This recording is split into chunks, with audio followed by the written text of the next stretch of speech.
Hi there, welcome to the second part of the video. So here we will see some basic JavaScript you need to know for the course. Okay, so the more JavaScript I will cover in the account takeover part where we will learn about cookies, session and all, and cookies, session hijacking and all. Okay, so but in this video I will cover some basic JavaScript you need to know.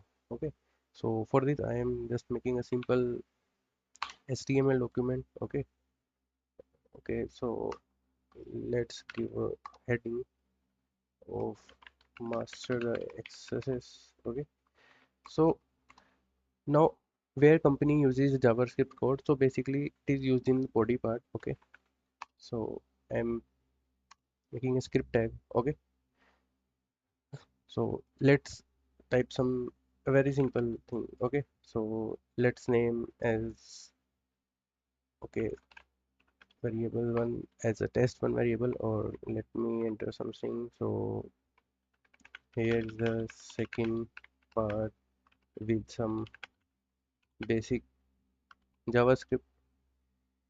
Okay, and consoling as a output, so printing output. Okay, so I am printing this variable, so I am just declare the variable as a test. Okay, and I have input some string here, and I'm consoling or printing the output in the console. Okay, other thing you can do, there are other type of variable like one is var, and other are like let and const. Okay, constant means if you want to declare a constant variable, then you can use const. So let's see with var this time. Okay, now going live. Okay, so here is the sample HTML, and here you can see the output in the console. So basically console is provided by a browser, and it is a developer tool. Okay, so it is basically an interface you can interact with your browser. Okay, with the application, and here you can directly use a JavaScript command as well. You can type short snippets of JavaScript. Okay, so we will see later, so let's understand. So here I have like console the output. Other thing, you can do some mathematical calculation as well. Suppose I have declared a constant variable a equal to, suppose, 23, and other variable. Okay, so if I declare constant variable, then its value will always be constant. I can't update it, so I am declaring as a var and declaring other variable. Okay, so you can declare in one line as well. So for this time I am declaring different lines of code. Okay, suppose now you want to calculate the sum, then you can just directly uh, console their sum, or you can like store it in another variable. Okay, so let's console it a, b, and c. I'm printing all the three variables now. Okay, so I have already like make server live, so we can directly go to the browser. Okay, so here you can see the output. Okay, so you can directly do in console as well. Suppose, okay, so here you can directly do the sum. Okay, suppose I want to deduct something, suppose 63 minus 45, then you can also do in console as well. Okay, so one of the thing that people mostly do are the pop-up thing like alert, so you can also do that. Okay, suppose I want to alert something. Suppose here is the pop-up, so you can do, and for the output you can see here, we can see the output here with the pop-up. Okay, so another things are like, okay, so one thing I want to tell you is people usually use alert payloads in their like XSS payload list or some other cheat sheet. Okay, so they usually use alert, prompt, or prompt. So I have a question for you, like, is alert, prompt, or like other kind of pop-up payload is responsible for any kind of uh, impact on victim? So actually alert, pop-up, and print are usually for the visualization. Actual impact is done by another payloads. Okay, so we will see that in the account takeover part. Okay, so these are just for the visual representation, okay, so that it is visible. If the pop-up comes, then the developer or the company can easily recognize the actual, like, the bug is running, okay, your bug is like active. So let's the prompt and let use print as well, okay. Okay, so printing the output, okay, so you can check out with this one also. Okay, so here the prompt is working, alert is already working, and here is the print one, okay. So you can directly do the things with the console as well. So if I want to alert something, then you can do alert as well, okay. Suppose I want to alert document or domain. So under document object, I want to like console and output with the domain part. Domain means this, the domain part of the URL, okay. So as you can see, even you can do with other one, other tags also. Suppose prompt one, okay, here the prompt, okay, so you can do with prompt as well, okay. Even even you can declare variables also. Suppose I want to declare a variable, okay, test2, okay, with some value. Suppose this is second variable, okay. So I have already declared variable. If I want to get the details about variable, then you can just output the test2 thing, okay. And if I want to allow the test2, then you can see it is working, okay. So here is some basic JavaScript, you can try at your end as well, okay. So one thing, so if you notice one thing, so I have written JavaScript in the script tag, okay. So this is one way of like coding JavaScript. So this is also known as client side JavaScript, okay, in the front end back end system, okay.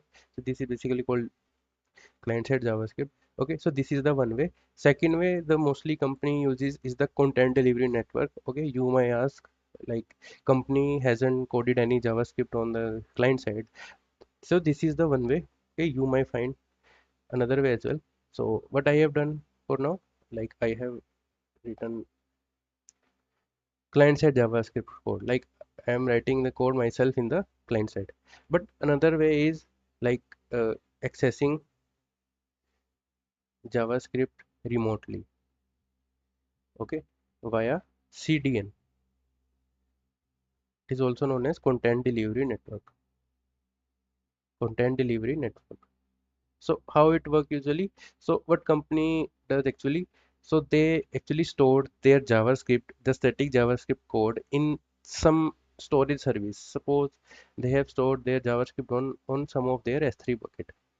Okay. So how they are storing? So there will be like S3 bucket link, S3 bucket link dot aws.com with some zone, suppose US West 2, or okay. So you don't need to worry about it.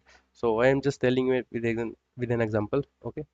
Suppose they are storing some part of code, support main.js in some storage link. Now how can they access? So what they does actually, so they uses actually source attribute and give link here, okay. So we can also do that, okay. So I am just showing you how company do that thing also, because there are not a single script code they are using. They are using multiple code. If you observe in any website, there are some front end code for CSS as well. Suppose they are using jQuery. Suppose they are using some other frameworks. So they need to use content delivery network. So how can they use? So they uses basically code with the source attribute and give link. So JS link here. So I'm not showing you, but in testing you may see this thing. So I am just telling you, okay. Okay, so this is one thing, or some basic JavaScript code I have already shown you, okay. You can do some mathematical works, okay. So basically from this you need to know that JavaScript is basically a scripting or programming language, okay. So which can be used to do some complex things in the website, okay. Even you can modify your HTML, CSS, okay. So I am showing you with an example. Suppose I declare if you have done HTML, basic HTML, then you already know about IDs and class. Okay, so you, if you don't know, so you can learn about it from the YouTube, some basic tutorials. Suppose I am declaring a ID with a name, suppose header one. Okay, so you have to give a unique ID name. Now using JavaScript, I can modify the header as well. Okay, so let's write a basic code for it. Suppose I am variable, right, declaring a variable with the, suppose, name edit color, simple variable with edit color. So suppose I want to access this header. So I have already declared some ID. Okay, so how can you access this? So you have to like get the variable, get element by ID, and here you have to put the ID name. Suppose now the header object is in this variable. Okay, so even you can console the variable also. Suppose I am consoling the variable. Let's see in the output. Okay, okay, so let's refresh. Let's see if we get, yeah, so we are getting the header object here, and I have already told you. So here you can see the full details of the header. Okay, so here the object details. Okay, so here is the basic attributes of this object. Okay, so we are not going deeper in this, so I am just telling you an idea what JavaScript can do, what are some powers of JavaScript. Okay, so our target is to edit the HTML, okay, or the CSS of HTML. Okay, so let me show you, because we will see these things in DOM accesses. In DOM accesses, we usually deal with the DOM elements. Okay, so there you will not understand the code directly, so you need some basic understanding before. So as I am interested in like editing the color, so let's change the color. Okay, so I am interested in blue. I'm interested in blue one. Okay, so as you can see, I have changed the color. Similarly, you can change it to some other color as well as. Okay, so I have changed it to red. So now color should be changed to red. Okay, so we are seeing purpose because every time the page reloads, the alert codes are running. Okay, so I can comment down this code. Okay, for now, or better, I can remove it. Okay, you either comment or you can remove it. Okay, so this is the basic JavaScript for editing the color of any tag. Okay, so one thing, the JavaScript just basically access the elements via some like identity like ID or the class. Okay, because class can be related to multiple elements, but ID is related to some definite or some specific element. Okay, suppose now I want to change the inner HTML. Okay, so you will see this in DOM XSS lab also, because there we will see this type of code basically. So if you already know about it, then it will be easy to understand in the tutorial. Suppose the inner HTML is basically this, the content in the tag or content in between the tag. Okay, suppose I want to edit the inner HTML with some other thing. Suppose mm, I am changing it to just master. Okay, so let's see if it is working or not.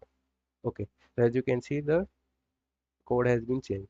And if you see, I haven't changed the like edited or changed the HTML tag manually. I am changing through JavaScript.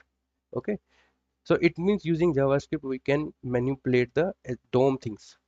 Okay, the document object model things. Okay, so this is the power of JavaScript. Okay, so one more thing, the JavaScript can also be executed through tag itself.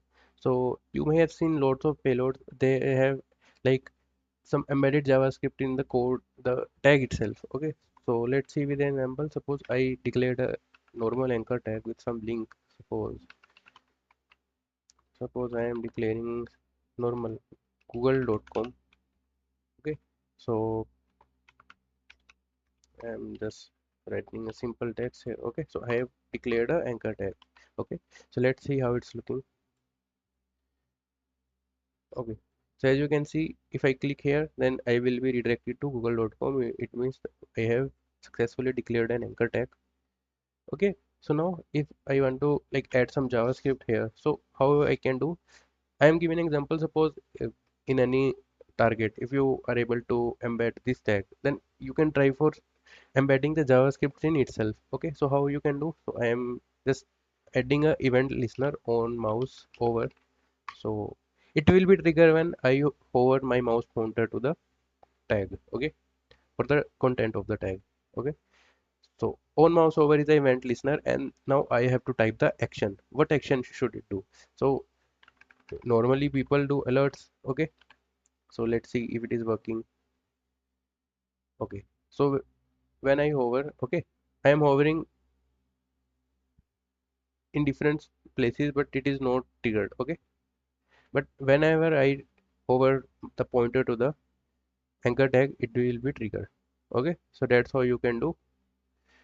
So we have already seen a event listener, how event listener or the JavaScript code can work with tags also. So we can do it with different tags as well. Suppose here I am using a image tag and I am giving a false source. Okay, so actually in real time the source is the actual link where your image is embedded. Okay, so you can give the actual link of the image and the image will be loaded. But for now, to execute the JavaScript or to execute the event listener, I am giving a false source, which is actually a false positive source.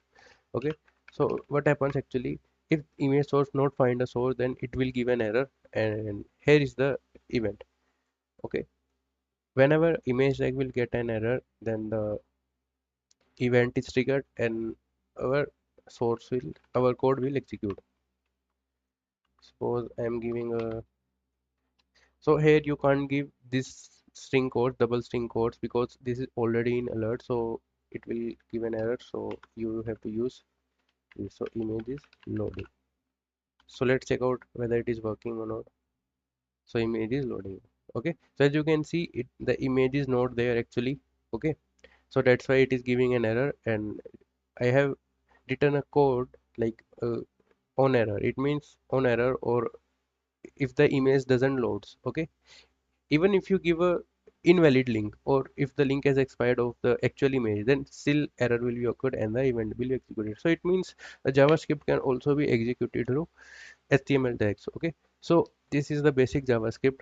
Okay, so we will go for more JavaScript things. Okay, in the account takeover part, I have already told you where we will see the cookie session things. Okay, so for now the cookie session things I will keeping on hold. Okay, then there we will see how we can grab cookies and session and some local storage. So we have to understand some more things also, some developer tools things also. Okay, so I will cover in that part. Okay, for now I have already told the basic JavaScript, so you can go for more tutorials on YouTube and you can brush up your JavaScript skills and more. Okay, so this is the basic JavaScript. Okay, so I have not like discuss about more things like more data types or more things like functions and all. Okay, if else statement and all. So you can go to JavaScript tutorials and gain gain these topics. Okay, you can learn these topics on the internet. Okay, because this is not a JavaScript tutorial, so here I am just talking about some basic JavaScript, because the cross-site scripting is like related to the JavaScript itself. Okay, every payload has a like some kind of uh, you can say event listener, some function thing, some more things. Okay, so you can do or you can learn from tutorials.